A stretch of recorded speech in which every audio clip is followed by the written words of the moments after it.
नमस्कार, C news Bharat में आप सभी का एक बार फिर से स्वागत है। डोंबिवली के शास्त्री नगर स्थित मातृत्व घर में 13 फरवरी को डिलीवरी के दौरान एक महिला की मृत्यु हो गई। अब इस घटना के दौरान डॉक्टरों ने महिला के बच्चे का जीवन बचाने में सफलता पाई, लेकिन मां को बचाया नहीं जा सका। महिला की मृत्यु की खबर जैसे ही उनके परिवार के सदस्यों को मिली, उन्होंने वंचित बहुजन अघाड़ी पार्टी के नेतृत्व में शास्त्री नगर अस्पताल के सामने विरोध आंदोलन शुरू कर दिया।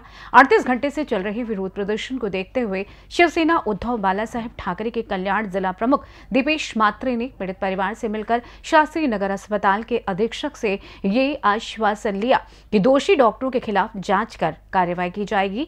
इसके बाद पीड़ित परिवार को महिला का मृत शरीर सौंपा गया ताकि शव का पोस्टमार्टम जेजे अस्पताल में कराया जा सके। इस अवसर पर कल्याण ग्रामीण के विधायक राजेश मोरे भी मौजूद थे। विरोध प्रदर्शन के दौरान पीड़ित परिवार ने अस्पताल प्रशासन और डॉक्टरों से जवाबदेही की मांग की है। माझी परमिशन डॉक्टरनी घेतली नाही, मग माझा मुद्दा एकच आहे की त्यांनी पिशवी न माझी परमिशन घेता पिशवी का काढली, त्या दरम्यान तिचा मृत्यू झाला आहे। जे पहिलं ऑपरेशन झालं ना ते माझी सिग्नेचर घेतली, दुसरं मला सांगितलं फक्त ब्लड चढवायचंय, त्या दरम्यान त्यांना पिशवी काढून ती नसतं तू पिशवी पकडली। मग त्यांनी मला विचारलं का नाही, माझा हेच एक मुद्दा आहे आणि त्या डॉक्टरला शिक्षा झालीच पाहिजे। आपलं नाव? माझं नाव अविनाश नाव रुपेश उमरे, मी वंचित बहुजन आघाडी प्रणित समिती विद्यार्थी आंदोलनाचा राज्य प्रवक्ता आहे। आज आपण बघतोय गेल्या 3 दिवसापासून या शास्त्रीनगरमध्ये जो मुद्दा उपस्थित झालेला आहे, आमचे बंधू अविनाश सरोदे यांच्या पत्नी सुवर्णा अविनाश सरोदे यांचं 2 दिवसापूर्वी या हॉस्पिटलमध्ये डॉक्टरच्या हलगर्जीपणामुळे, इथल्या प्रशासनाच्या हलगर्जीमुळे आमच्या बहिणीचा तिची डेथ झालेली आहे। आणि त्या संदर्भात न्यायाच्या भूमिकेमध्ये आम्ही संविधानिक मार्गाने न्याय मागत असताना गेले 3 दिवस झाले आम्हाला न्याय भेटत नाही। आज न्याय मागत असताना आमची फक्त एवढीच अपेक्षा होती की या घटनेमध्ये कसा त्याच्या आमचा बहिणीचा मृत्यू झाला हे आम्हाला कळलं पाहिजे, आणि म्हणून आम्ही त्या आरोपी म्हणून इथल्या डॉक्टर आणि इथल्या प्रशासनाला आम्ही आरोप केलेला आहे, आरोपी ठेवलेले आहे। परंतु इथल्या 3 दिवस झाले आम्हाला कुठलाही दाद भेटलेली नाही। म्हणून आमच्या वंचित बहुजन महिला आघाडीच्या वतीने गेले आणि इतर सर्व विरोधी पक्षाच्या वतीने 3 दिवस इथं ठिय्या आंदोलन केलेलं आहे आणि त्याला वाचा फोडण्याचं काम इथल्या वंचित बहुजन आघाडीने केलेलं आहे। मला एवढंच सांगायचं आहे, आता आमच्या दीपेश सरांनी सांगितल्याप्रमाणे आयुक्तांनी मान्य केलंय की आपल्या जो कोणी गुन्हेगार असेल त्याला कडक शिक्षा भेटली, शासन दिलं जाईल। मी तुमच्या माध्यमातून आवाहन करतो, जर येणाऱ्या काळामध्ये आमच्या बंधूला आणि आमच्या बहिणीला जर न्याय भेटला नाही तर येणाऱ्या काळामध्ये वंचित बहुजन आघाडी असो, इतर सर्व विरोधी पक्षाच्या माध्यमातून या येणाऱ्या काळामध्ये आमच्या भावाच्या आणि बहिणीच्यासाठी इथं कडक असं आंदोलन केलं जाईल आणि आम्ही न्यायाच्या भूमिकेमध्ये राहणार आहे। यासाठी आज जे सांगितल्याप्रमाणे दीपेश भाऊनी ही आमची जी भूमिका आहे ती भूमिका आता आयुक्त मॅडमनी सकाळी तिच्याबरोबर मिटिंग झालेली आहे समितीबरोबर, त्यामुळे ज्या भूमिका आता येणाऱ्या काळामध्ये ठरतील आणि त्या आम्ही याचा पाठपुरावा पण आपण करत राहू। नाही, पाठपुरावा आम्ही करणार आहे आणि आमच्या वरिष्ठांच्या मार्गदर्शनातून सुद्धा आम्ही सल्ला घेऊन हे पुढचं आंदोलन आम्ही लवकरच जाहीर करू जर न्याय भेटला नाही। आज गेल्या 36 तासापासून हे प्रकरण शास्त्रीनगर हॉस्पिटलमध्ये आमच्या सर्व विरोधी पक्षांच्याकडनं लावून धरलेलं आहे। वंचित आघाडीचे लोक असतील, मनसेचे लोक असतील, शिवसेनेचे आमचे लोक असतील, सर्व गेल्या 36 तासापासून हॉस्पिटलमध्ये बसून होते आणि जी पीडित महिला आहे त्या पीडित महिलेला न्याय देण्यासाठी आम्ही सर्व इथे आज उपस्थित झालेलो आहे।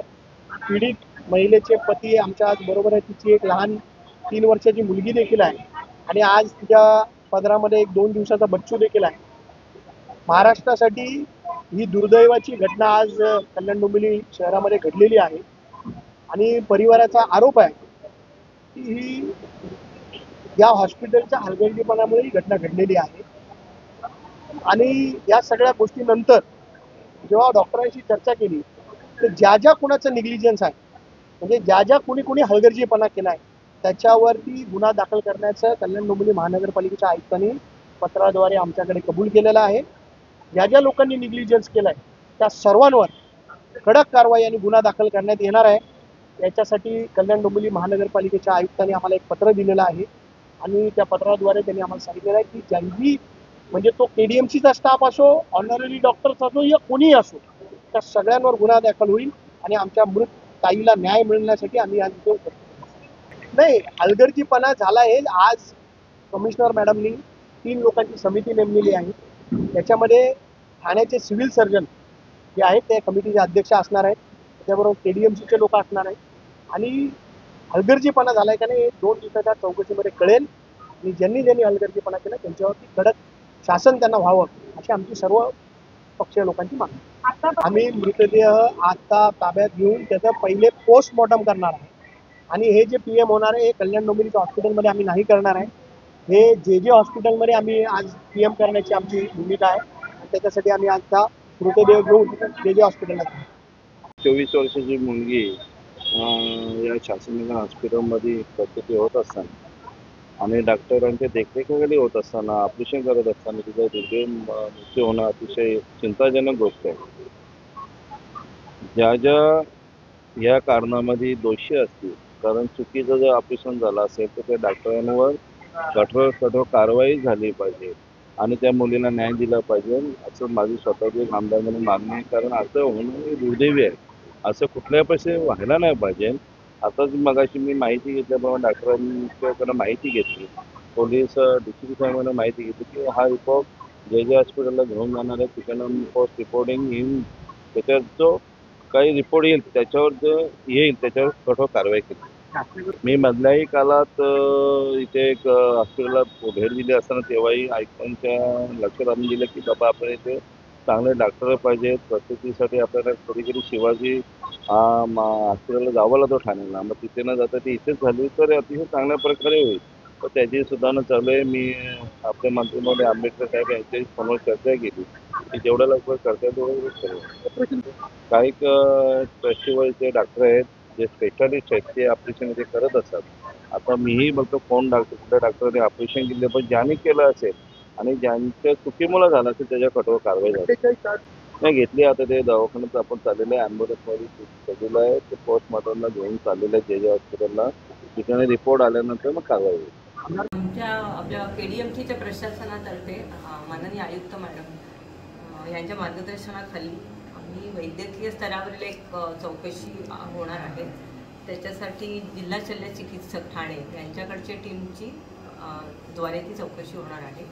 तसंच काही प्रशासकीय त्रुटी आढळल्या असतील तर त्याच्यासाठी आपल्या KDMC स्तरावर एक समिती स्थापन करून आपण त्यामार्फत चौकशी करणार आहोत. असं सांगता येईल की 11 तारखेला सदर व्यक्ती आपल्या हॉस्पिटलमध्ये शास्त्रीनगर येथे संध्याकाळी ॲडमिट झाल्या. त्यांचं सिझेरियन सेक्शन हे इलेक्टिव्ह म्हणजे तारीख देऊन ठरवण्यात आलं होतं, त्याप्रमाणे त्या 11ला ॲडमिट झाल्या आणि 12 तारखेला त्यांचं सिझेरियन सेक्शन झालं. बाळ आणि आईची तब्येत ऑपरेशननंतर व्यवस्थित होती, त्यामुळे त्यांना वॉर्डमध्ये शिफ्ट करण्यात आलं होतं आणि त्यांचं कंटिन्युअस मॉनिटरिंग जे म्हणतात सिस्टर आणि आपले RMO डॉक्टर असतात आणि इतर डॉक्टरांमार्फत होत होतं. आणि रात्री 9 नंतर त्यांना काही त्रास सुरू झाला तेव्हासुद्धा त्या अनुषंगाने प्रत्येक वेळी त्यांचे सगळे व्हायटल पॅरामीटर्स आपण चेक केले होते आपल्या स्टाफ आणि डॉक्टरांकडनं. आणि नंतर ज्यांना जास्त झाला तेव्हा त्यांचं परत काही इन्व्हेस्टिगेशन्स करून आपले सिनियर जे तज्ज्ञ आहेत प्रसूती तज्ज्ञ त्यांचा सल्ला घेतला आणि त्या अनुषंगाने त्यांना आपण ऑपरेशन थिएटरमध्ये शिफ्ट करून ते असं जाणवलं की यांना पुन्हा सर्जरीची गरज लागेल किंवा पेशंटची तब्येत बिघडते आहे म्हणून. तर त्यावेळेला त्यांची रिओपन करून त्याला एक्सप्लोरेटरी रॅप्रोटॉमी म्हणतात ती करण्यात आली आणि त्याचप्रमाणे तेव्हा ऑप्टेटिक हिस्टेक्टॉमी म्हणजे बरंच ब्लिडिंग आढळल्यामुळे ती एक ऑपरेशन ते करण्यात आलं. मॅडम असं म्हटलं तर ज्यावेळेला वॉर्डमध्ये ती या रुग्णाची जेव्हा तब्येत असं वाटलं होतं की त्यांचे व्हायटल पॅरामीटर्समध्ये काही ब्लड प्रेशर म्हणा किंवा आपण जे सगळं बघतो पल्स, तर त्या दृष्टीने जेव्हा असं आढळून आलं की पेशंटचं ब्लड प्रेशर कमी होतं किंवा काय, तर त्यावेळेला पेशंटचे नातेवाईक म्हणजे तिचे जे हजबंड होते त्यांना सांगण्यात आलं होतं की पेशंटची कंडिशन सिरियस वाटते आहे, तर यांना आपल्याला सिनियर डॉक्टरांचा सल्ला घ्यावा लागेल आणि त्याच्यासाठी काही प्रोसिजर करावी लागेल, तर ऑपरेशन थिएटरमध्ये आणावं लागेल. आपल्याकडे जे डॉक्टर आत्ता रात्री आले होते ते पॅनेलवर आहेत. आपले डॉक्टर पॅनेलवरचे डॉक्टर जे सकाळी जे ऑपरेशन केलं होतं ते आपले थर्ड पार्टीकडनं आपण काही डॉक्टर्स घेतलेले आहेत, तर ते डॉक्टर होते आणि रात्री जे आले होते ते पॅनलचे डॉक्टर होते जे सिनियर गायनेकोलॉजिस्ट म्हणून आपल्याकडे बरेच वर्ष येतात. डोंबिवली से सी न्यूज संवाददाता दीपक मोरे की रिपोर्ट। ये घटना डोंबिवली के शास्त्री नगर अस्पताल में चिकित्सा सेवाओं की स्थिति पर सवाल उठाती है। परिवार की मांग है कि डॉक्टरों के खिलाफ कड़ी कार्रवाई की जाए ताकि भविष्य में इस तरह की घटनाओं से बचा जा सके। फिलहाल के लिए इस खास रिपोर्ट में बस इतना ही। देश दुनिया की तमाम बड़ी खबरों को जानने के लिए जुड़े रहें सी न्यूज़ भारत के साथ। हर खबर आपके साथ, आपके हाथ।